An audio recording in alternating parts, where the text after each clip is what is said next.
So, for our final discussion, we'll be talking about the Federal Reserve again. So, the goal of the Federal Reserve is to like maintain price stability, maximize employment, and promote long-term interest rates. So, sometimes its goals often gets all mixed up and create like an economic downturn. So, in order to navigate this, sometimes the feds have to rely on different tools in their toolbox in order for them to be able to stabilize the economy.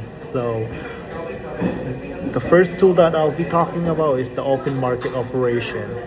So, what they do is they buy and sell government securities to basically influence the federal fund rate. So this is the Fed's most frequent used tool because it's more precise, flexible, and quickly transmitted through financial market.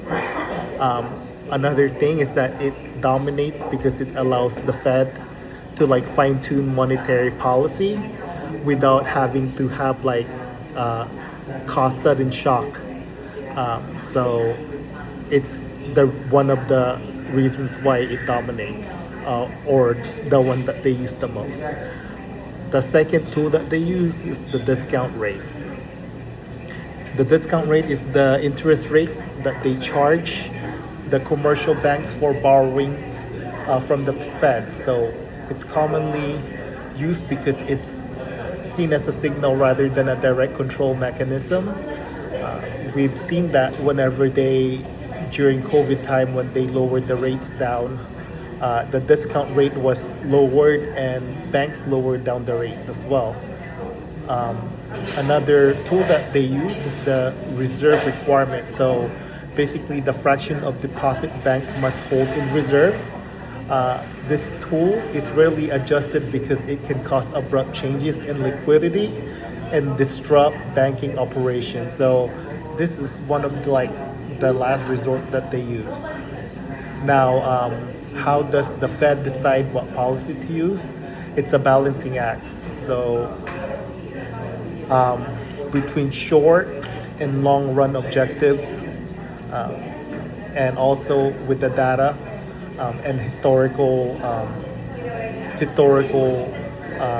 data that we have in order for them to make that decision.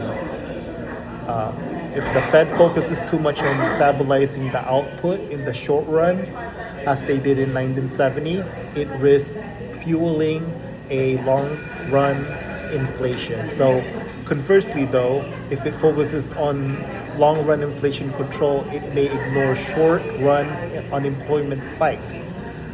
So it's also not good. So it's a balancing act. To manage this trade-off, the Fed uses an equation, objection function, which assigns weight to the squared inflation gap. So historically, the Phillips curve also illustrates the short-run trade-off between inflation and unemployment. So from 1948 to 1965, data showed that the higher inflation often came with lower unemployment. So today, the economists recognize that while the Phillips curve holds in the short term, it's vertical in the long term, meaning that it's not sustainable trade-off. So how does Fed do? If we're asking how the Fed is doing right now, I believe that the Fed is performing well. It's being very conservative, following economic indicators closely, avoiding sudden moves.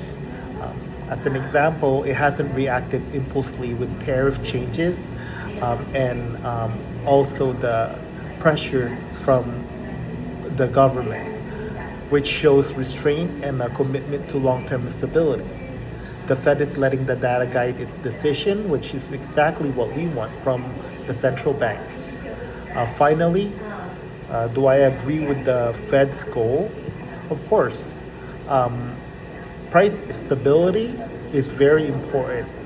Also, employment are essential.